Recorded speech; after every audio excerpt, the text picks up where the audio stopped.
Оройн төргийн хэмжигчтэй ам нээвэл зочны ярилцлага эхэлж байна. Энэ удаагийн зочноор бид улсын хурлын гишүүн Нарантуяатай уулзч ярилцж байна.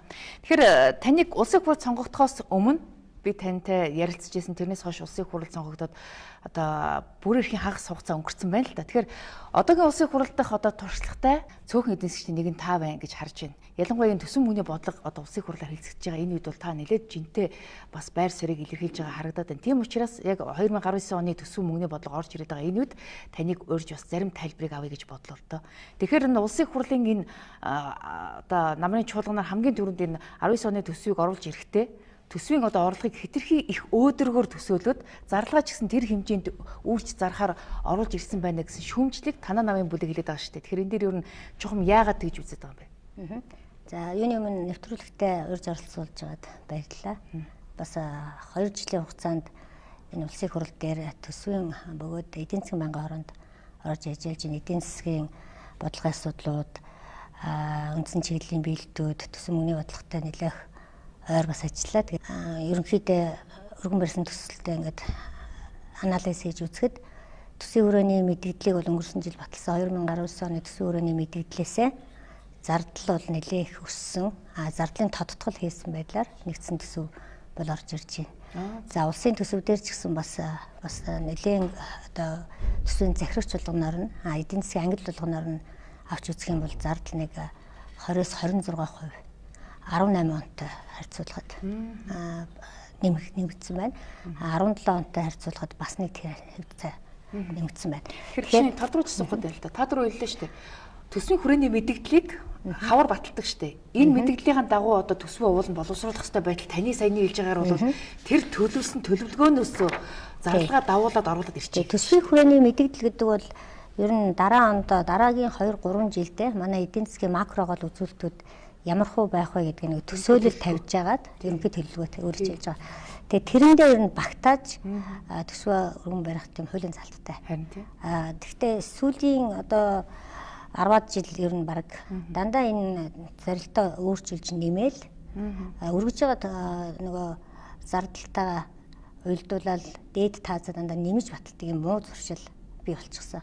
За энэ удаа ч гэсэн яг тэр муу зуршил давтагдаад төсвийн өрөөнийхөө мэдээлэлээр нэмэгдээд ороод ирж байгаа. Жишээлбэл бол нэгдсэн төсвийн нийт зарлагын дээд хэмжээг бид нэр 19 онд 10.9 их найд байна л гэж төлөвлөж байсан бол одоо тэрийг 11.5 болгоод 596 тэрбумаар жишээлх юм бол нэмчаал тэгэл орж ирж байгаа жишээ. Тэгэхээр энэ нэмээд байгаа шалтгаан нь одоо нөгөө засгийн газар аргагүй байдалд орсонтой холбоотой. Өөрөөр хэлбэл одоо нөгөө нэг багш эмчнэр цалингаа нэмүүлнэ гэдэг төрийн албан агчдын цалинг нэг доор хаяж инфляцтай уйлдуулж нэмнэ гэхэд эх жилийн төсөвт цалин тэтгэврийг нэмэхэд 720 тэрбум төгрөг нэмж тусгаж байгаа. Энтэй холбоотой юм уу?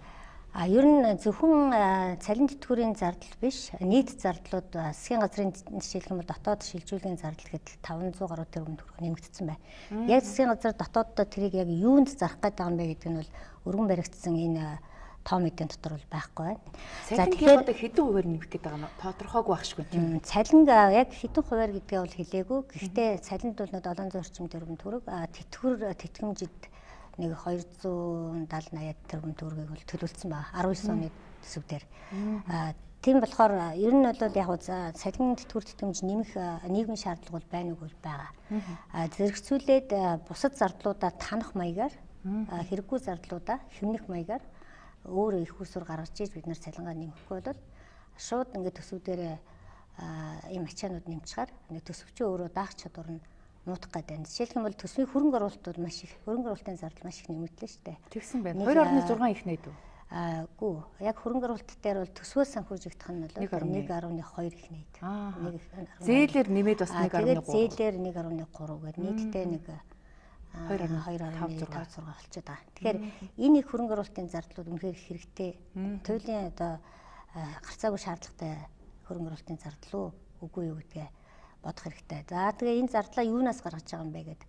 Одоо энэ бүх зардал төсвийнхаа алдагдлыг 1.9 их найдаар оруулж ирж байгаа тийм ээ. За энэ алдагдал гэдэг чинь нөгөө байхгүй их усүрээр л санхүүжүүлэх гэдэг байгаа шүү дээ тийм ээ. За энэний 600 орчмыг нь төсвөөс санхүүжүүлнэ. Үлдэж байгаа 800 гаруйг нь бол гадаад зээлэр гэж байгаа. Тэгэхээр нөгөө гадаадаас зээл аван санхүүжүүлэх шаардлагатай зардал мөн үү?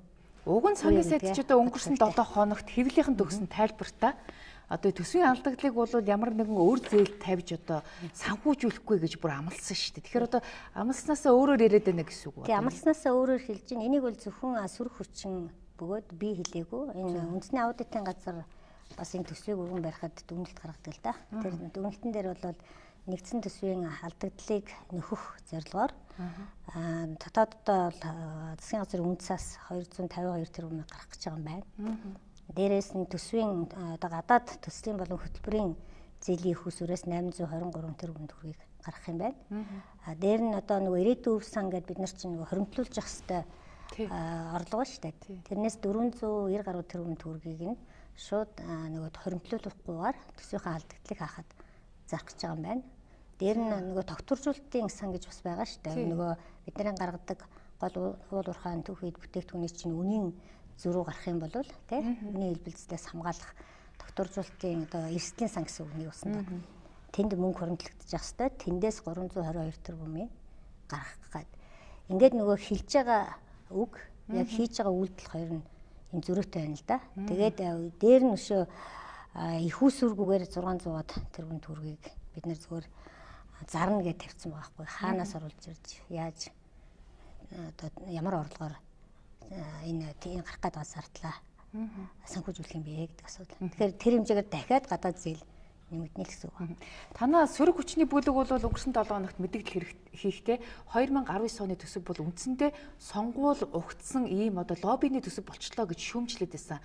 Таасаа хэллээ шүү дээ. Одоо хөрөнгө оруулалтын зардлыг бол маш өндөрөөр тавьсан байна. Ялангуяа хөдөө орон нутгийн хөрөнгө оруулалтын зардал бол ямар ч тооцоо судалгаагүйгээр ингээд одоо хуваарлтын зарчмыг алдагдуулаад оруулаад ирчлээ гэж яриад байна шүү дээ. Тэгэхээр энэ дээр тэгж хардах үндэслэл бол байна. Энэ удаа их сонин хуваарлталсан. Энэ болохоор нөгөө яамдын мэдлийн тэр бүх хөрөнгө оруулалтууд бол орон нутг руу шилжиж байгаа. Одоо орон нутгийн засаг дарганаар мэдээж тэрийг шийднэ гэдэг.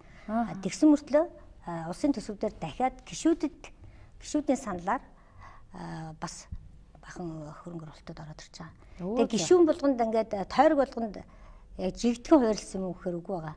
За одоо би зүгээр энийг уншаад миний ойлголтоор энэ хөрөнгө оруулалтын бодлогоор баруун аймагаас ялангуяа увс ховд хоёроос эхэлж л одоо хөгжүүлэх гээд амаа да гэж харагдаж байгаа байхгүй юу. Яг бол тэр хоёр аймагт бол 40-50 тэрбумын хөрөнгө оруулалт сууцсан байна.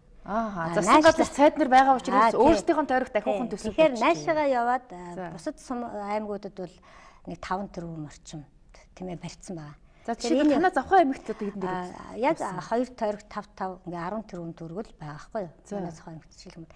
Тэгэхээр энэгээр юу хэлж ийнө вэхээр ер нь орон нутгийнхаа засаг дарганаараа дамжуулж төсвийн хөрөнгийг хөрөнгө оруулалт нэрээр зүгээр ингэж сонгуульд зориулж зарах гад нөгөө төсвийг тэгш буш хуваарлтыг бол жинхэнэ одоо нөгөө дэмжсэн ийм төсөв өргөө барьчихж байгаа. Хуулийнхаа танилцуулга дээр болохоор төсвийн тэгш бус хуваарлтыг бол арилгана, илт тод болгоно гэж. Тийм учраас би аймаг болгоно хэрэгжүүлж байгаа. Та бол одоо хоосон хардаагүй яг бодиттой тоогоор хэлэх гэдэг юм байна шүү дээ. Тэгээ би чамд бас зарим нэгэн тоог бас сангийн сайдын одоо Увс аймагт гэхэд одоо танаа завхан аймагаас илүү хөрөнгө оруулалт суучжээ гэж та барьцах гэдэг юм аа да янз.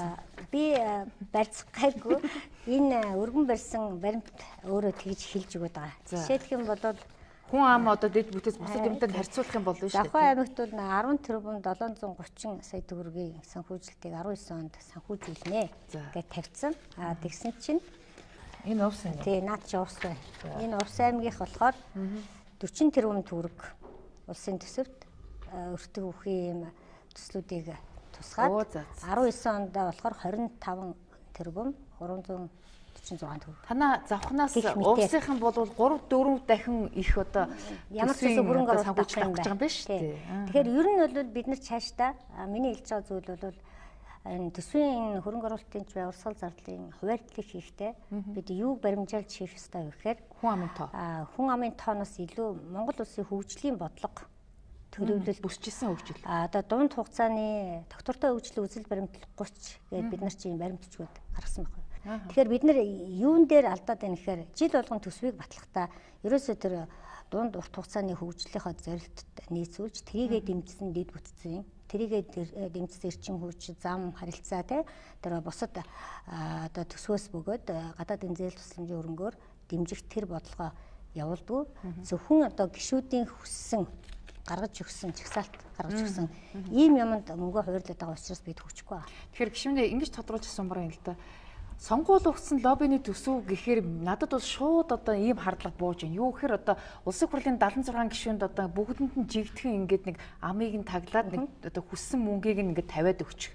Ийм л одоо хуваарлалт хийх гэдэг нэг гэж байна. Тийм хуваарлтыг л яг орж ирлээ л дээ энэ төсөвдөр. Тийм одоо нөгөө нэг гишүүдийн тойргийн мөнгө гэж яриад байдаг тэр мөнгө чинь зүсээ хувилгаад нөгөө орон нутгийн хөрөнгө оруулалт гэдэг байдлаар ороод ирсэн юм шүү. Орон нутгийн хөрөнгө оруулалт 4 төрлөөр орж ирж байгаа. Тэр болохоор за орон нутгийн шилжүүлэг гэдэг. Орон нутгийг хөгжүүлэх санд нэг хэсэг мөнгө өгч байгаа. Энэ шилжүүлэг гэдэг маань юу зарцуулах мөнгө юм? За одоо тэнд байгаа нөгөө үндсэн хөрөнгөний ашиглалтын зардалч гэдэг юм уу те 21 аймгийн 3 аймаг л улсын төсөвт орлого оруулж байгаа. Бусд нь бол дандаа татаас авч амьдарч байгаа шүү дээ. Тэгэхээр тэр өгдөг татаасаа болохоор төсвийн зардал талаас нь аваад орон нутг руу өгч байгаа. Дээрэс нь одоо үйл хөдлөх хөрөнгүүд бэлтгэх одоо сургууль цэцэрлэг театр засаг даргын томгийн газар музей барих бүх одоо эрхүүдийн бол аймгийнхаа бодлоготой нийслүүлж орон нутаг өөрөө мэдээ гэж одоо энэ удаа бол өгөх гэж байгаа. За яг хөө бодлого нь бол орон нутгаа дэмжих гэсэн бас байж болох хувилбар. Гэхдээ яагаад заавал энэ онд төсвийнхаа алдагдлыг нэмээд хөрөнгө оруулалтын бөгөөд урсгал зардлаа ингэж их нэмээд ийм юм хийх болж байна. Тэгээ нийгмийн хэрэгцээ шаардлага нь юу байгаа юм бэ гэдээ аваад үзэх юм бол энэ бол яа харахгүй сонгуулийн өмнөх жилийн 21 аймагаас 20 аймагт Монгол Ардын нам ялцсан. Нэг аймагт нь одоо арчилсан нам ялцсан байгаа. Тэгэхээр өөрийнхөө бүх засаг дарганараар дамжуулж орон нутг руу илүү их мөнгө одоо хийх гэсэн л ийм төсөв байгаа байхгүй юу. Тэгэхээр жижиг дундаар тараасан мөнгө нь үр дүнд хүрээгүй энэнийхээ одоо артлын мониторинг сайн хийгээгүй гэж дахиад орон нутаг сумыг хөгжүүлэх сангаар дахиад мөнгө цацгаж байгаа байхгүй. Энэ бол маш хариуцлагагүй мөнгө тараалт. Тэгэхээр би ингээд одоо орон нутг руу мөнгө тараахтаа гишүүдийн саналаар тараагаад байгаа гэж би ойлгохгүй байхгүй. Уул нь бол тэр орон нутгийн удирдлагын саналыг л иргэдийн хурлын саналыг л авмаар юм. Яг гоо гишүүдийн санал гэдэг нь тэр орон нутгийн иргэд бол гишүүдээрээ дамжуулж саналаа хэлж байгаа. Гишүүдийн санал дандаа буруу гэж бас хэлэхгүй л дээ. Гэхдээ тухайн орон нутгийг ямар хуу хэмжээнд хөгжүүлэх үү, яаж хөгжүүлвэл энэ орон нутаг өөрөө дараа нь эдийн засгийн хувьд бие дагаад явчих боломжтой вэ гэдэг тийм засгийн газараас барьж байгаа хөдөө орон нутгийн хөгжлийн стратеги байхгүй энэ үед зүгээр л тэр тухайн сумын иргэдээс эсвэл орон нутгийн засаг даргаас манайд нэг сургууль хэрэгтэй, манайд нэг цэцэрлэг хэрэгтэй гэсэн тийм эргээд урсгал зардал нэмдэг ийм хөрөнгө оруулалт руу бид нар мөнгө хийгээд байгаа байхгүй юу. Түүнээс яг одоо сангийн сайд бол өөрөө мэрэгжлийн энэ салбартаа бол мэрэгсэн энэ Монгол Улсын эдийн засгийн дунд урт хугацааны яг зөв одоо голдрол стратеги тогтолцоог бүрдүүлэх хэмжээний хүн хэрвээ өөрөө хүсээд өөрийнхоороо хийсэн бол би арай ч ийм төсөл одоо хийхгүй байх гэж бодож байгаа. Тэгэхээр одоо гадны нөлөө байна гэсэн үг үү? Сангийн сайдын энэ бол тооцоон дээр сангийн сайдын тооцоон дээр улс төрийн нөлөө байна гэж би бол харж байгаа. Яа тэгэхээр энэ намынх нь тий намын энэ бол шууд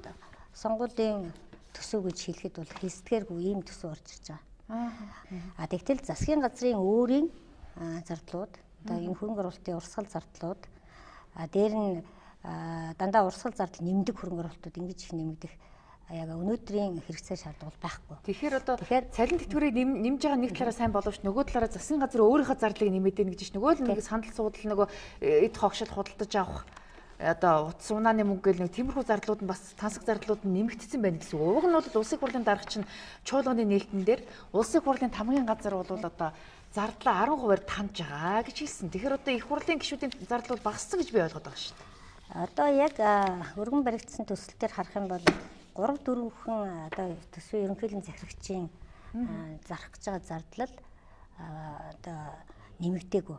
Бусдангийнх нь бүгдээр нэмэгдсэн. 3-4 хүн сайдын зардал буурсан. Тий, одоо ерөнхийлөгчийн тамгын газрын зардал буурсан байна. За. 2-3 агентлагийнх буурсан байна. Одоо бусд нь бол бүгдээрээ нэмэгдсэн байна. Засгийн газрын урсгал шилжүүлгүүд бол 557 тэрбум төгрөгөөр нэгдсэн төсвийн хувьд нэмэгдэж байгаа. Энэ дотор юу байна вэ? 557 тэрбум төгрөгөөр өнгөрсөн оныхоос үү? Өнгөрсөн оныхоос 2018 оныхтай харьцуулахад нэмэгдэж байгаа нь тийм байна. Энэ нөгөө утас унааны зардал гэдэг нь мөн үү эсвэл өөр юм уу? Утас унаа, тавилга хэрэгсэл тэгээд бүх юм энэ дотор орж байгаа. Яг нарийн задаргааг бол одоо би түрүү хэлсэн нөгөө авч үзэх хэрэгтэй. Энэний араас бид нэр явах хэрэгтэй. Зарлагын хяналтын дэд хороо бол зарлагын зүйл анги болгоноор эдийн засгийн ангилаар төсвийн захирагч болгоноор нь өсөж болсон үндсэн шалтгаануудыг тулгаж үзнэ гэж бодож байгаа. Тэгэхээр та чинь зарлагын хяналтын дэд хороог бас удирдах байгаа хүний хувьд бол ялангуяа энэ зарлага дээр бол нэлээд анхаарлаа хандуулж байгаа юм тийм шүү дээ. учраас л би өөрт чинь ингэж цаастай баримттай үзүүлээд байна. Надад байгаа бас нэг юм том байлдаг. Зарлага гэхэд байна шүү дээ. Зөвхөн энэ 19 оны улсын төсвийн зарлага. Улсын нэгдсэн төсөв гэхээр нэг эрүүл мэнд зэнгээд бусад 4 төсөв нийлж байгаа шүү дээ, тийм ээ. Энэ бол зөвхөн 19 оны улсын төсөв нь болохоор 223 тэрбум засгийн газрын шилжүүлэг байгаа. Нэмэгдсэн байна. Тэгэхээр яг иймэрхүү танаж болох зардлуудыг нэгдүгээр танаж үзэх хэрэгтэй. Хоёрдугаар аль болохоор алдагдлыг бууруулах тал дээр бид нэр ажиллах хэрэгтэй. Энэ хөрөнгө оруулалтын зардлыг өмнөх жилд бол 803 тэрбум төгрөгөөр хөрөнгө оруулалтын зарлага одоо баталжсэн. Энэ жилд 1.2 их нэгдэгдэх чинь хэдүү бараг 500-600 тэрбумаар нэмэгдэж байгаа байхгүй. Энэ үнэхээр хэрэгтэй юм уу? Ингээд тойргийнх нь сонгогчдод энэ тав баримт гэхгүйгээр хэрэгцээ шаардлага гэхгүйгээр сайд нарынх нь аймаг 40-50-аар нь аваад ингээд байх юм бол одоо Завхан аймаг, Увс аймаг хоёрын хооронд хөгжлийн ялгаа бол маш их гарах нь шүү дээ, тийм ээ. Одоо энэ их хөрөнгө оруулалтаар бол энэ хэрэгтэй хөрөнгө оруулалт муу юм уу? Зөвхөн танай аймаг дээр л юм баг гэж ойлгох уу? Эсвэл ер нь одоо танай ардчилсан намын бүлгийн гишүүдийн одоо ганцхан нутагтууд арай бага байна уу? Ганцхан ардчилсан намынч биш, бас ийм зөвхөн 5 тэрбумаараа явж байгаа гишүүдийн тойрог байна л да. Энэ бас дотроо бас фракцийн ялгаа байх шиг байгаа. Фракцийн хэрнээ 33-32-аараа би бас одоо бүр наривчилж үзэх гээд байгаа. Аймагуудыг энэ 33-32-ын тойргуудаар гишүүн болгоно, тойрог болгон дээр нь тавигдж байгаа мөнгөнд гаргаж гаргаж тавина гэж бодоод байгаа. За. Тэгэхээр бол нарийн үзэх гэж байна. Тэгэхээр бол нэлээд сонирхолтой тоо гарна. Тэр дүн дээрээс энэ сонгуулийн төсөв жинхэнэ одоо орон нутгаа хөгжүүлэх гэсэн улсаа утсан төсөв гэдэг нь харагдана. Өөрөөр хэлбэл зөвхөн сөрөг хүчний гадуурхаагүй бас нөгөө фракцийнхаа хүмүүсийг ч гадуурхах ч үгүй гэдгийг та бас харьцуулж харах гэдэг юм шүү дээ. Наад чи их осолтой юм гарах гэж байгаа юм байна да. Надад байгаа нэг юм тоо байна. Төсвийн одоо орлогын 89% буюу бараг 90%-ыг татвараас бүрдүүлнэ гэж байна. Тэгвэл одоо төсвийн орлогыг 3 их найт төгрөгөөр нэмээд оруулаад ирэхийг бодоход татварыг нэмэх гээд байна уу? Эсвэл одоо тийм их одоо орлого одоо орж ирэхээр байгаа мó? Дэлхийн эдийн засаг тийм сайхан таатаа өгчих гээд байгаа 19 онд. Юу гэж ойлгох вэ? Яг гол төсвийн орлого бүрдүүлж байгаа салбар чинь дахиад нэг уул уурхай салбар шүү дээ, тийм. Тэгэхээр зэсийн үн бол яг эрх жидлээ өндөр хിവэрэ байна гэдэг 6272-оор авч байгаа. За нүүрсний үн бол ер нь мэрэгжилтнүүд бол энэ бол унах магадaltaй шүү гэж яриад байгаа шүү дээ, тийм ээ. Бараг 80 орчим доллар лөө. Тий, буух магадaltaй. Гэтэл бид нар яг үн бол унж магадгүй. Тэгтээ гаргаж байгаа объем хэмжээгээ нэмэн 42 сая тонныг бид нар гаргаж чадна гэж их өөдрөгөөр төсөлж байгаа. Одоо чинь 28-ыг гаргах гэж яар гэж. Яг сая хагас жилийн байдлаар бол 28 байсан. Сангийн сайд хэлэхдээ оны эцсийн үлээгдэж байгаа борлуулалт бол нүүрсний хувьд 35 сая тонн хүрчих байхаа гэж тооцоолж байгаа гэж ярьж байгаа. За магадгүй үнэн байж болох юм. Яагаад гэвэл бас тодорхой тоон дээр ярьж байгаа бах. Гэхдээ дахиад 5 сая тонноор нэмээд 7 саяар нэмж байгаа юм байна. 42 саяг одоо оруулж ирнэ. За та юуг сайжруулчаад одоо энэ их хэмжээгээр нүүрсээ гаргаж чадна гэж бодож байгаа. Замаа тавьсан юм уу? Төмөр замаа тавьсан юм уу? Авто замаа сайжруулсан юм уу?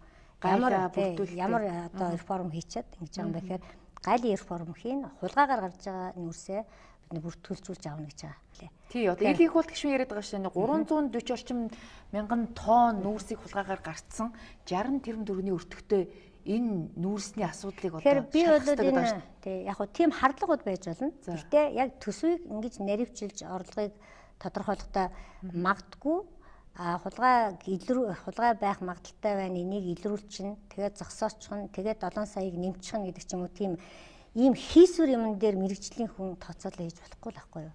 Үнийн магадгүй өдрөөр тооцсон тий. Магадгүй энэ хулгай биш гэж тогтоогдвол яах юм? Хулгайлагдаагүй ч байвал бас яах вэ те. Тэгэхээр зөвхөн гайлын одоо шинжилгээг бол хийхийг бол харин би дэмжиж байгаа. Тэр гайлын бүртгэл, нэг цонхны бодлого, тэр статистик, тэр мэдээлэлээ бол сахимжуулж сувгуудаа бол өргөтгөх шинжилгээг бол зайлшгүй хийх хэрэгтэй. Тэрний эффект бол гарна л да. Тэрнгээр бол тодорхой хэмжээнд бол гарч байгаа нүүрсний хэмжээ бол нэмэгдэнэ. Гэхдээ ингэж өмцөм ийм том дүнгээр Нэгдүгээрт худлаа. Ягаад гэвэл энэ чинь одоо тэр гайдын шинжилт хийх шаардлагатай мөнгө чи энэ жилийн төсөвт орж байгаа. Төсөв батлагдана, хавар тендерын зарлагдана, тэр бүх шинжилт тоног төхөөрөмжөө авна. Тэгээд ажиллагаанд хэзээ орох уу? Оны эцэст орно. Оронгууд нь тэрэн дээгүүр бахан одоо нүрсэл явах нь л дээ. Ийм амьдралгүй төсөөлөл дээр те тооцоолж ийм орлогыг бол маш их өөдрөгөөр тусгаж байгаа нь бол өөрөө нөгөө төсөв өөрөө худлаа төлөвлөгдөд байна. Магадгүй эх хичээл дэлхийн зах зээл дэх одоо энэ алтцыс нүүрсний үн гинтхэн бага хэмжээгээр буурахад л одоо төсвийн орлого одоо тасраад ирэх шүү дээ. Тэгэхээр ер нь гадаад хятадын өөрийнх нь Америкт хийж байгаа худалдааны бодлого тийм ээ энэ явж байгаа байдал энэ эдний өөрийн гангийн экспорт унах үсэх үү энтэй бас хамааралтай. Нөгөө дотоод нүүрсний хэрэглээ нь Австралиас авдаг, манахаас авдаг, Оросоос авах гэж байна. Тэгэхээр энэ бүх юмаа их нарийн тооцоолж иж гарахгүй бол гинтхэн 20 одоо өнөөдөр 28 сая тонн нүүрсээ шууд 42 саяыг би гаргах чинь гэж орлогоо ингэж хий нэмэгдүүлж байгаа бол би юу их л одоо бодлогогүй төлөвлөлт болж байна л гэж хараад байна. Өөр одоо орлогын нөгөө суур бааз суураа нэмэх хэрэгтэй ш. Бусад улсуудад татварын бусад орлогууд бол нийт төсвийн орлогын бүрдүүлэлтийн бараг 30-40% эзэлдэг. Одоо манад байхгүй. Өнгөрсөн жил төсвийн орлогын бус хуваарлтын төлөвлөгөө тасарсан шүү дээ. Жишээлх юм бол өмч хувьчлалаар одоо 200 тэрбум төгрөг орно л гэсэн одоо ороогүй л хийж байгаа. Зөвхөн татвар дээр бүх юугаа тавьчихж байна тийм ээ. Одоо орлого олох замаа татвар л гэдээ ойлгоцсон байна шүү дээ. Бүр одоо 89%. Тийм ээ. Тэгэхээр энэ бол айгүй буруу бодлого. Тэгээд цаашдаа энэ төсвийнхаа орлого зарлагыг ярихдаа энэ төсвээр ирж байгаа том зардлуудаа яаж үр ашиггүй зардлуудыг байхгүй болох вэ гэдэг тийм реформын шинжтэй өөрчлөлтийг бол би хөрөл татар сайдыг бол хийх болов гэж их найдаж байсан. Харамсалтай бас тэгж ирсэнгүй. Энэ бүх төсвийн хөрөнгө оруулалтаар бэлдэж байгаа хөрөнгөний зардлуудыг бол би төсвөөс өөр аваад хайчмаар санагддаг.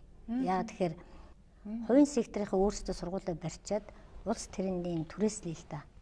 Ингийн бол төсвийн энэ 3-ны одоо 2-ыг эзлээд байгаа.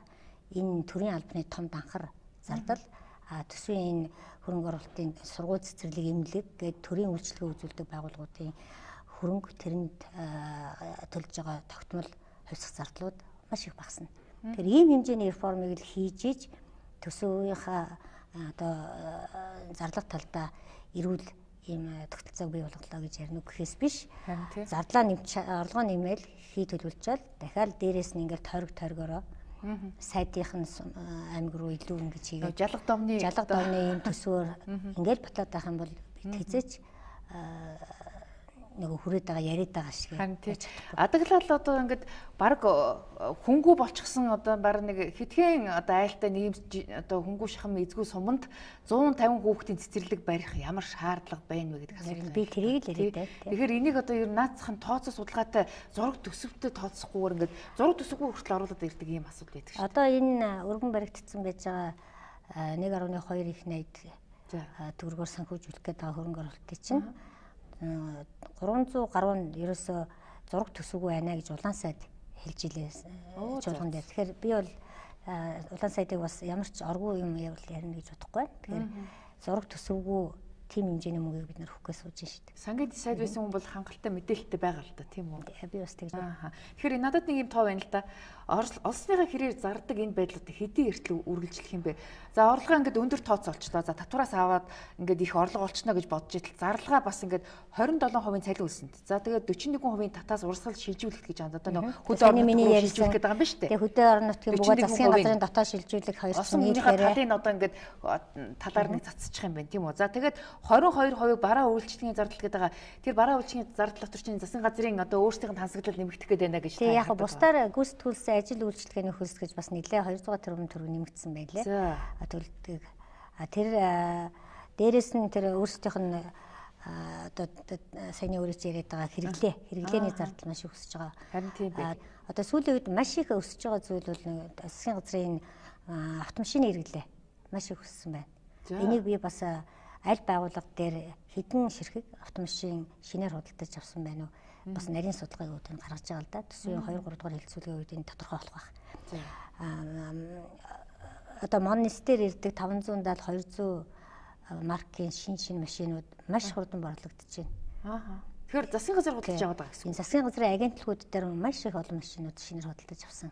Тэгээд би шууд баг тансаглалыг зогсооцсон гэж ойлгоод байсан шүү дээ. Тансаглалыг зогсооно гэж ярьж байгаа. Яг хийж байгаа үйлдэл нь эсрэгээр байгаа. Би бол засгийн газрын ам ажил хоёр нь дандаа зөрөөдөө нэг шүүмжлээд байгаа нь зүгээр л сөрөг хүчин шүүмжлэх гэж шүүмжлээгүй. Яг ийм бодиттой тоо мэдээлэл дээр үндэслэж шүүмжлээд байгаа. Улсын хурлын төсвийн зарлагын дэд хорог одоо толгойлж байгаа хүний хувьд өнгөрсөн оны одоо төсвийн зардал ер нь хэр хэмжээгээр үр ашигтай зарцуулагдж байгаа гэдгийг бол хараа сууж байгаа бах тийм үү. Одоо л яг хяналтаа тавьж мэдээллүүдээ авч байна. Яг төсөв өргөн баригдаж байгаа энэ үе дээр бол бид нарын хийх ажил бол гол ажил юм. Тэгээ энийг бид нэр сайн хэрэгжүүлж чадахгүй явж ирсэн нөгөө найзан дундаа тийм ээ. Манай тойрогт их юм өгчүүл танаа тойрогийнхыг ярихгүй, танаа тойрогт ихийг хуваарлжүүл манай тойрогийнхыг ярихгүй гэдэг ч юм уу ийм байдлаар хандаж болохгүй. Хүүхдийн мөнгөн дээр л ихэд зөвхөн хүүхдийг хамгаалах, хүүхдийн одоо аюулгүй байдлыг хүүхэд хамгааллын зардал ч одоо өнгөрсөн жилийн төсөвт бол маш их 5 тэрбум төгрөг суусан баг. 5 тэрбумаар нэмээд нийт 6.4 тэрбум төгрөгийг зөвхөн хүүхдийн эрх хүүхд хамгааллын хуулийн хэрэгжилтэнд зарцуулах ёстой. Гэтэл өнөөдөр яг энэ төсвийн номон дээр одоо 57% нь юу 3.7 тэрбум нь зөвхөн нөгөө ажиллах гэдэг хүмүүсийн чинь тавилах хэрэгсэл болцсон байна. Тийм учраас одоо ирэх жил орон нутаг руу чиглүүлж орон нутагт нь 2.4 тэрбум төгрөгийг л суулгая гэсэн тийм санаагаар энэ төсөвд орж ирж байгаа хэрэг. Хүүхэд хамгаалаач гэдгээд одоо өгсөн зардлыг уул нь одоо тэр одоо хүүхэд хамгааллын байруудыг шинээр барих байх гэж би ойлгож ирсэн. Тэгтэл бол одоо өчигдрийн байдлаар анзаархад бол тэр хилцүүлэг дээр бол тал хувь нь баг тэр ширээ сандал ингээд нэг тансаглал болоод судалгаа гэдэг нэг ямар ч үр ашиггүй зардал болоод өнгөрцөн байна. Тийм учраас л зарлагыг одоо яг нөгөө зүйл анги болгоноор нь нарийн баталж өгж явах хэвээр. Яг тэр зүйл анги болгоноороо зориултаа дагуу зарцуулагдаж байгаа үед дээр маш сайн хяналттай байх хэвээр. Ихэнх гишүүд чи битэрээ ярьж байгаа шиг ийм нарийн мэдээлэлтэй биш байгаа. Яг тэгвэл сангийн яам ийм нарийн задаргаатай мэдээлэлээ их хурд өргөж барих гишүүдэд өгөөгүй байгаа. Тийм учраас яаж болж авсан? Би зарлагын хяналтын дэд хорооныхаа даргын хувьд одоо хуваар дэлгэрэнгүй зардлаа задаргаагаа надад өгөө. Тэгжиж би анализ хийнэ гэж би авч байгаа байхгүй. Тэгэхээр ингэж төсвийг ил тод биш нууц хуйлдааны замаар ярьж ерөөс болохгүй. Энийг ил тавина ардам хараг төсвийн одоо татвар төлж байгаа хүн болгон миний төлсөн нэг төгрөг болгон ямар зардалд юунд зарцуулагдах гээд байна вэ гэдгийг бол ярьж хянах эрхтэй. Тэгэхээр энэ тоо мэдээ би өнөөдөр шууд вебсайтэнд бол тавина гэж бодож байна. Тэгэхээр улсын хурал дээр төсөв яриад эхлэнгүүтэл гишүүд засгийн газрын гишүүд ялангуяа сангийн сайд ч гэдэг юм уу одоо төсөв мэддэг сайд нарыг ер нь шантаажлсан, дарамтлсан янз бүрийн байдлаар ингэж одоо хандаж байгаа байдал одоо улаан цампаар миний нүдэн дээр явагдлаа л да. За өнгөрсөн 7 хоног тэгэхэд би одоо сангийн дэд сайдын хажууд юм тоо асуугаа зогсож байсан чинь нэг их хурлын гишүүн ирээд за манай тойрогт тэр сургуулийн зардлыг хангалттай тавьж өгөхгүй бол танаа засгийн газрыг огцруулах асуудлыг би тавина шүү гэд бүр өөрийнх нь намын бүлгийн гишүүн хилээд явчих юм аа. Би тэгээд өө энэ чинь шивлийнхний нүдэн дээр шантааж ингээ явагддгийм бол цаанууд их эвгүй юм болдгийм байна да гэж би түрүүн би хэлсэн шүү дээ. Сангийн сайд ямар нэгэн нөлөөгүйгээр яг өөрөө улс орныхоо эрх ашгийг бодоод төсөө хуваалдаг бол ийм төсөө оруулж ирэхгүй хэмжээний одоо мэрэгжлийн хүн. Тэгэхээр ийм төсөв оруулж ирж байгаа гэдэг түрүүнд хоёул ярьсан шүү дээ. Үнээрийн одоо дарамт шахалт байдаг юм байна гэдэг. Тэрний ч нэг хэлбэр байхгүй юу? Тэгэхээр та бол хурлаатар сайдыг бол зовлонгийн ойлгоод байна шүү дээ. Би сангийн аамныхны зовлонг маш сайн ойлгож байгаа. За. Сангийн аамныхан бол үнэхээр өөрсдөө бол ийм төсвийг батлаа, ийм төсөв өргөн барь гэж хүсээгүй. Энэ бол ирэх урж байгаа намын бүлгийн захиалга гэж би бол харж байгаа. Танай намын бүлэгч одоо яагаад энэ 5 хоног завсарлага авчваа. Тэгэхээр төсвийн хилцүүлэг 5 хоног зогсно гэсэн үг үү? Яг юу гэж ойлгох вэ? Яг би бол тэр саналыг бол бүлэг дотроо гаргасан юм байна. Яа тэгэхээр энэ төсвийн зардлын хуваарлт чинь ялангуяа хөрөнгө оруулалтын энэ зардлын хуваарлт чинь өөрөө нэг хөгжлийн бодлого төлөвлөлттэйгаа дунд хугацааны бидний тавьж байгаа хөгжлийн зорилтуудтайгаа хэр нийцэж байгаа юм бэ гэдгийг нэг дүгнэж үзье. Тэгэхгүй бол яг одоо өнөөдрийн байдлаар бол зүгээр аймагт ингээл гişүүдийн хүснээр хэдэн юмнууд дээр ингээд тавьсан байна шүү дээ. Хэдэн хөрөнгө оруулалт чагсаац. Эн чинь өөрөө хэр өгөөжтэй нөгөө эдийн засгийн чинь солонгоруулах, нөгөө мал аж ахуйн салбар, нөгөө аялал жуулчлал, бусад боловсруулах үйлдвэрийн салбаруудаа дэмжсэн хуваарлалт болж чадсан бэ гэдэг дээр их хурл өөрөө анализ хийх хэрэгтэй, дүгнэлт хийх хэрэгтэй. Тэгээд ерөнхий сайдад бол би асуулга тавьсан байгаа. Энэ хуулийн хэрэгжилтээр. Тэгээ асуулгын хариу бол үнэхээр хангалтгүй ирсэн. За. Тийм болохоор тэр асуулгынхаа дагуу энэ эх 5 дахь өдөр ерөнхий сайдыг мэдээлэл хийхийг хүссэн байгаа. За төсвөөс гадна бас мөнгөний бодлого гэдэг асуудал одоо заавал төсөв мөнгөний бодлого уйлдчиж хэрэгждэг штэ амьдрал дээр. Тэгэхээр одоо эдийн засгийн өсөлтийг бол эх онд 8% байна гэд мөнгөний бодлого ч гэсэн бас 8 гэсэн тоо оруулж ирсэн байлээ. За тэгвэл ханшийг барих асуудал дээр Монгол банк бас үүргээ биелүүлж ийн үгүй гэдэг нэг мэргэлзээ байна. Та юу гэж харж байна? За ханш барих гэдэг бол яг Монгол банкны асуудал гэж ярьж болохгүй. Энэ ханш барина гэдэг чинь бид нар экспортоос л их орлого олоод нөгөө доллар их л байх юм бол долларын үн тэгээд өсөд авахгүй шүү дээ тийм. Тэгэхээр бидний нэг алдаа нь болохоор валютын ханш одоо өслөө буурлаа гэхээр Монгол банк чи нөөцөө зарсангүй чи зөв бодлого явуулсангүй эхлээд Монгол банк руугаа таардаг. Валютын ханшин дээр бид нар одоо орлогоо нэмэгдүүлэх энэ юм дээр бол анхаарах хэрэгтэй байгаа ч гэсэн энэ бол ганцхан Монгол банкны асуудал биш. Энэ бол төсвийн бодлогоор маш их засгийн газраас хэрэгжүүлэх гэж байгаа дунд урт хугацааны тэр бодлогын ямар арга хэрэгслүүд хэрэгжих гэж байгаа. Энтэй бол маш их уялдаатай холбоотой байна. Яг гэвэл одоо жишээлбэл төсвөө ядаж л алдагдaltaгүй оруулаад ирчих юм бол энэ чинь үр зээл тавих, үр зээл нь ч гэсэн бас тавих нь багасна шүү дээ. Тэгэхээр одоо бол одоо үр зээл маш их одоо төлж байгаа. Тэгэхдээ доллараар төлж байгаа учраас долларын эрэлт чинь өссөн үсээгүй нэмэгдээл энэ чинь ханшид бас нөлөөлөд байгаа. Ийм байдлаар ажиллаад байгаа шүү дээ. Тэгээд ер нь одоо үр зээл гэж ярьсантай холбоотой ярихад энэ засгийн газар бол нэгч төгрөгийн үрийг нэмж тавихгүй, ардчилсан намын хувьд тавьсан үрийг бол тавихгүй, замыг өрөөр санхүүжүүлэхгүй гэд маш их гой юм ярьж гарч ирсэн л дээ. Тэгээ одоо бол нийт засгийн газрын өөрийнх нь үр өгтөл 6.80-аар нэмэгдсэн. Нийт Монгол улсын гадаад үр өгтөл 3.5 тэрбум доллараар өссөн байна. Сүүлийн 2 жилийн дотор 6 их 80 дээр засгийн газрын өөр нэмэгдсэн байна гэж яриад байгаа тийм үү? Тэгээд одоо түрүүний бит хоёрын ярьдаг энэ үндэсний аудитын газрын дүгнэлт ч гэсэн үндэслэлтэй байхгүй юу? Тэгээ нөгөө төсөв алдагдaltaй баталдаг. Алдагдлаа юунаас нөхөхөөр их усүр байхгүй. Тэгэхээр нөгөө гадаад зээлээрээ л нэмнэ гэд. Сангийн сайд болохоор дотоодын өндөр өртөгтэй үн цаасаа бол бид нар багасгаад байгаа. 900 орчим тэрбум төгрөгийн дотоод үн цасны зээлийг бол барагдуулсан гэж ярьж байгаа. Тэр нь яг харахад бол үнэн л дээ. Тэр дотоодын бол үн цасаа барагдуулаад байгаа нь үнэн боловч яаж барагдуулаад байна вэ гэхээр тэрийг нөгөө гадаад зээлээрээ л нөхөөл нэмэгдүүлж байгаа. Тэгэхээр нэг үрийг нөгөө өрөөр л дарж байгаа гэсэн. Үрийг өрөөр дараад яваад байгаа. Тэгэхээр миний одоо хамгийн их сэтгэл имзэглүүлж байгаа зүйл гэхээр 2020, 21, 22, 23 онуудад бол манай бүх гадаад зээлийн иргэн төлөлт тэнд овоорцсон. Тэгэхээр хамгийн азгүй засгийн газар бол 20 оны сонгуульд ялсан засгийн газар болох гэдэг байна. За. Тэгэхээр танаа нам чи одоо 20 онд бол ялах магадлал ихтэй гэд айгүй ихтэй яриад байгаа шүү дээ. Тэгэхээр танаа нам бол бас ял үүрэх магадлалтай. Би ганцхан манай нам гараад манайхан ял үүрэх гэдэг гэж ярих гайгүй л дээ. Ер нь бол тэр үед засаг барих одоо ирэх барих засгийн газрын хувьд бол маш их ачаалал ярина. Одоо магадгүй тэр үед ардчилсан нам ялцсан байвал ардчилсан намын буруу бодлогоор дахиад ингэж унлаа. Өнгөрсөн жил бидний хад сайхан байсан гэд. Зөвхөн 4 жилээр зөвхөн өөрийнхөө энэ засгийн газрын байх хугацааны ашиг ашигын төлөө ингэж товлж болохгүй байхгүй юу. Энд чинь өөрөө 4 жилээр нөгөө эдийн засгаа татаж унгаалсан. Дандаа нэг нэгэндээ чөдөр тушаа болсон. Уршаа явж цаашаа хоол нөгөө дунд урт хугацааныхаа бодлогыг хэрэгжүүлэх тэр боломжийг хаасан. Нөгөө муу үр дагаврыг арилгах гэсээр байгаа л ноцолцоор байгаа дуустдаг энэ цикл рүү оруулаад байна шүү дээ. Таны саяны хэлснийг бол товчхон дүгнэж ирэх юм бол эдийн засаг өсөж явах үед уул нь бол хоримтлал үүсгэж явах хэрэгтэй байтал тэр одоо олонхоо хэрээр зарсаар хагаад одоо ингээд эдийн засгээ бүр данхаалгаад энэ нь эргээд ингээд байдал хэцүүдэх үед бүр ингээд том ачаа болоод магадгүй дампуурах ийм байдал руу орно гэсэн юм. Өөр зээл нь нэмэгдээ. Өөр зээл нь нэмсээр хагаад одоо ингээд мөнхийн ингээд өрийн тойрогт орчлоо л гэж яригадаад байна л да тий. Тэгэхээр одоо хуримтлал үүсэх асуудлыг бас танаас тодруулмаар байна л да.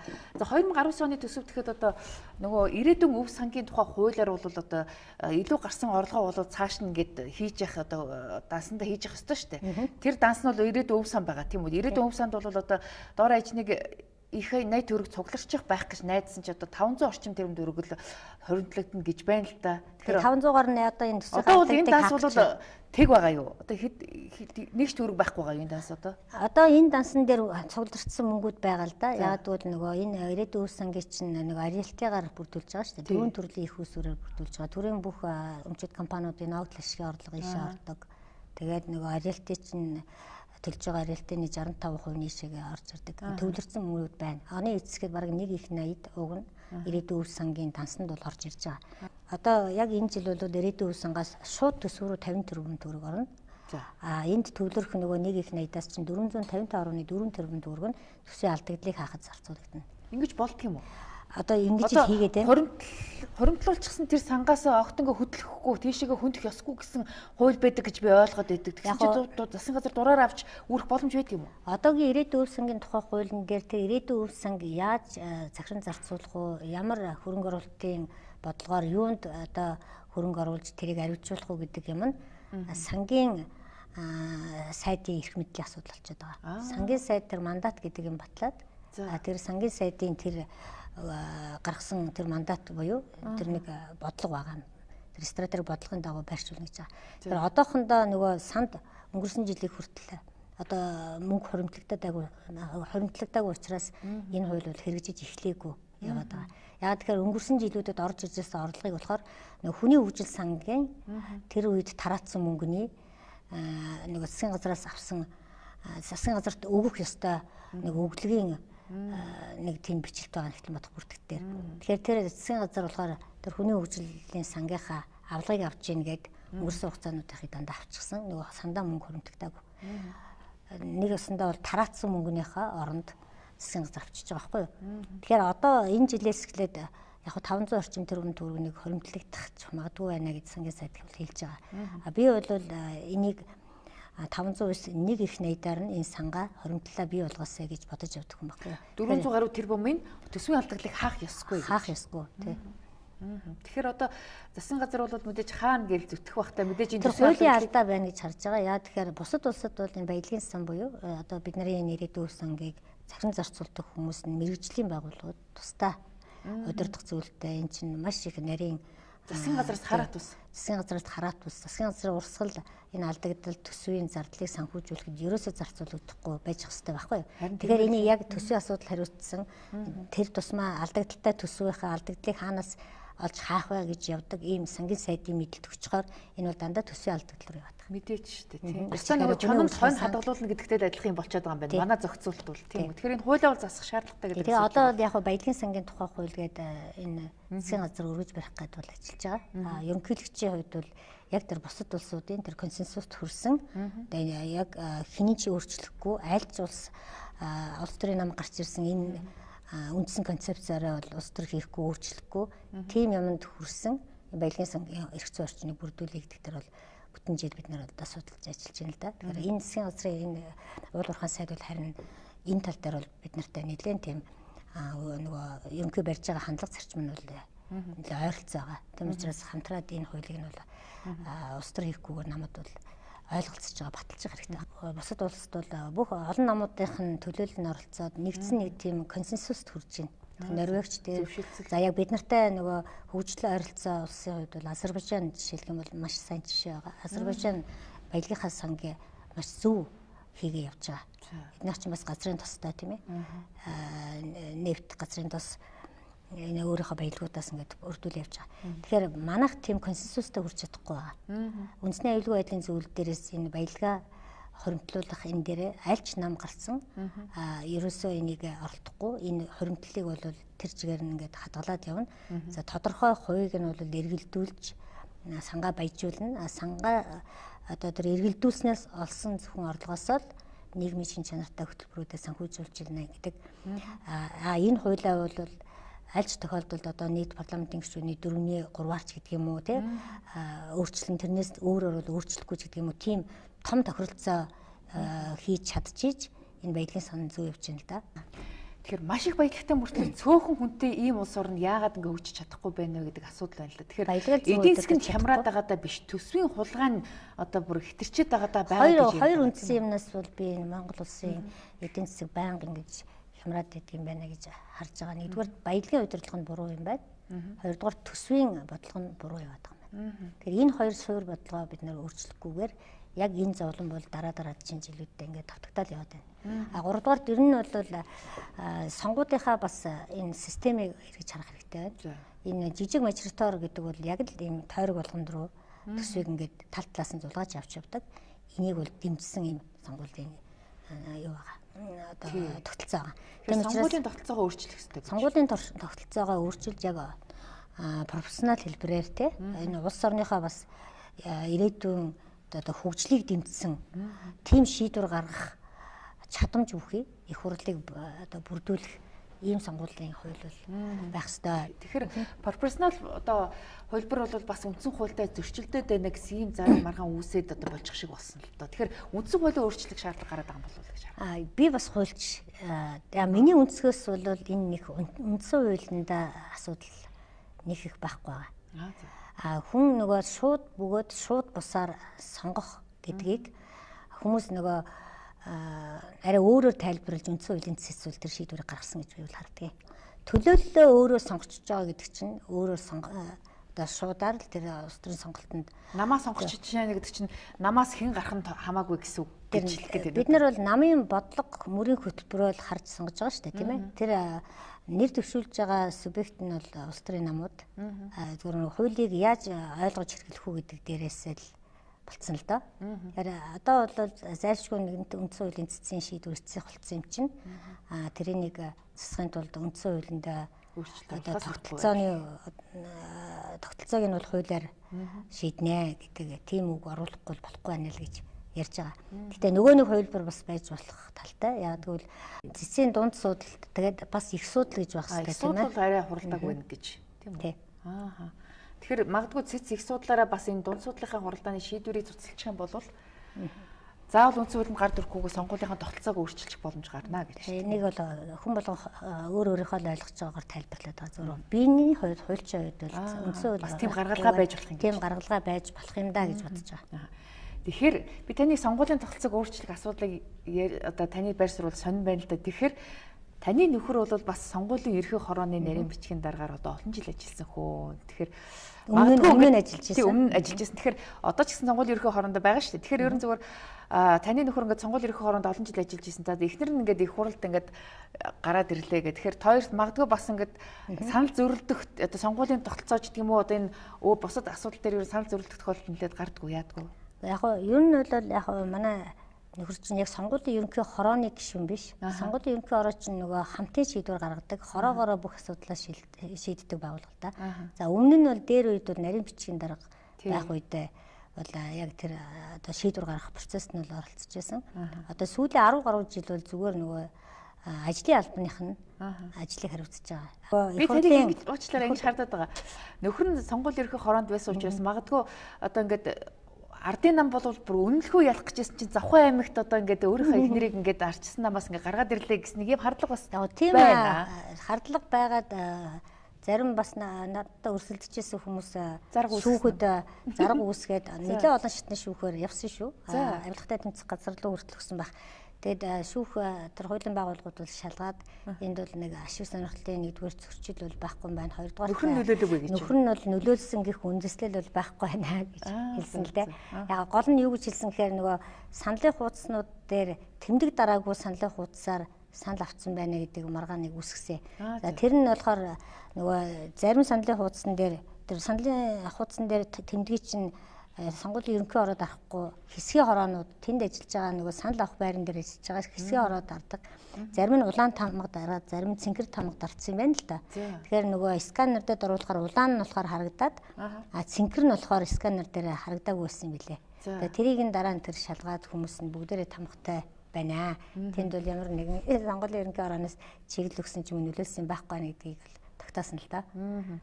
Та ер нь одоо хуульч эдийн засгч хүн улс төрд орж ирээд ер нь таны бас хөрөнгө орлого ер нь нэмэгдсэн үү хасагдсан уу? Одоо их хурлын гишүүдийн одоо аль төвшөнд нь явна? Нэмэгдээгүй харин хасагдах тал руугаа орцсон явж байгаа. Яг тэгэхээр би өөрөө нөгөө консалтинг компанитай байсан. Хөрөнгө оруулалтын зөвлөгөө өгдөг зөвлөх компанитай. Тэгээ одоо нөгөө өөрөө би тэнд зөвлөгөө өгч ивэл миний харилцагч нар намайг дагаж явдаг. Би өөрөө тэнд суухгүй болохоор харилцагчдын тоо айгу багцсан тий. Тэгэхээр нөгөө нэмэгдмээр юм та тэгэхээр тийшээ анхаарч чадахгүй байна гэдэг маань энэ хэдэн хуулийн дээрээ суугаад зав гарахгүй байна. Тийм нөгөө хуулиараа зөвхөн багшлагаас өөр ажил хийж болохгүй. Тийм учраас хоригдсан. Багшилж байгаа юу та тэгвэл? Багшлахгүй. Багшлахгүй байгаа. Өрхийн орлогын хувьд бол үнэхээр нууцсан. Муудсан. Тэгэхээр их хурлын гишүүдийн цалин бол ер нь бас харьцангуй тийм бас хангалттай гэж үзэхгүй шүү дээ. Тэгэхээр ерөнхийдөө одоо ер нь тэгээд өрхийн орлого бол төрийн албан агчийн цалин их хурлын гишүүний цалингаас өөр орлого байхгүй байх гэсэн үг үү гэж ойлгох. Тэг яг хоо тэр компаниуд ажиллаж байгаа. Гэхдээ өмнөшгээд одоо би өөрөө ажиллаж ирсэн хэмжээний тийм үйлчлэгээ үзүүлж чадахгүй. Одоо тэнд ажиллаж байгаа хүмүүс яг хөө мэдээж өөрсдийнхөө хэмжээнд хуулийн төслүүд дээр ажиллах, дүгнэлт гаргах одоо ажлыг хийж л байгаа л да. Танаа хүүхдүүд яг ямар чиглэлээр ажилладаг юм бол? Манай би чи 2 охинтой. Тэгээ том охин маань бас санхүү эдийн засгийн мэргэжилтэй. Төгсөөл банкудаар ажилласан. Одоо хөгжлийн банкнд ажилладаг. 3-4 жил болж байгаа.